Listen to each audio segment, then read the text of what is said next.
Good afternoon from Toronto, everyone. So last week we discussed communication and why it is important, especially in the workforce. So today we'll be discussing one of the potential side effects of a lack of communication: turnover. Because turnover is one thing that is underestimated when companies discuss bottom line, but its impact can be extreme if it's not addressed. Let's give a general rundown of a few things that companies have to pay for when a millennial employee or any employee needs replacing. Once applicants have applied, there are hours spent looking at resumes, cover letters, and interviewing for multiple rounds.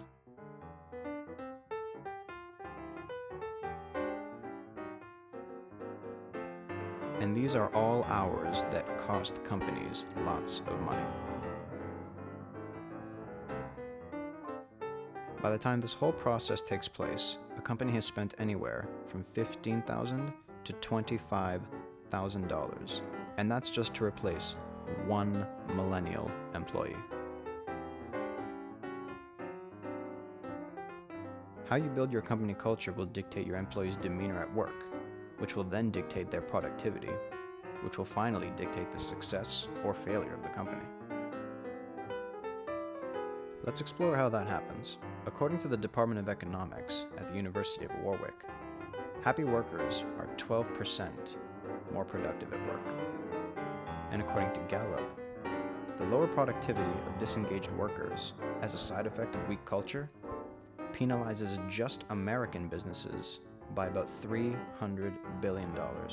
And much of this has to do with culture.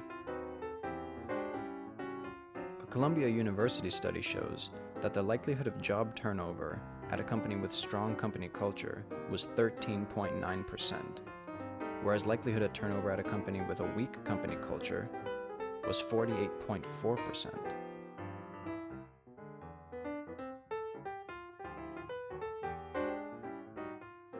So it's safe to assume that a stronger culture leads to less turnover, which saves companies lots of money. Now, creating a strong culture can vary, depending on the industry, sector, or even country you're in. But typically there are a few common things that companies can do very subtly to build general company culture, specifically with millennials, which would prevent turnover. Number one is to challenge them. Millennials want to know that what they're doing is contributing to where they eventually want to end up. By allowing them to feel stimulated and challenged with work that really contributes to the bottom line of the company, you should have no problem maintaining their interest. The second is allowing them to take on leadership roles. Millennials learn best by experience. By giving them even small leadership roles that give them confidence to manage projects, they'll feel that they are progressing in their careers. And the third is don't close doors. Millennials are the most formally educated generation ever. Allowing them to explore different roles to figure out what they're good at will reassure them that the company that they work for holds their personal development as a priority. Well, that's it for this video. Thanks for watching, and I'll see you all next Tuesday.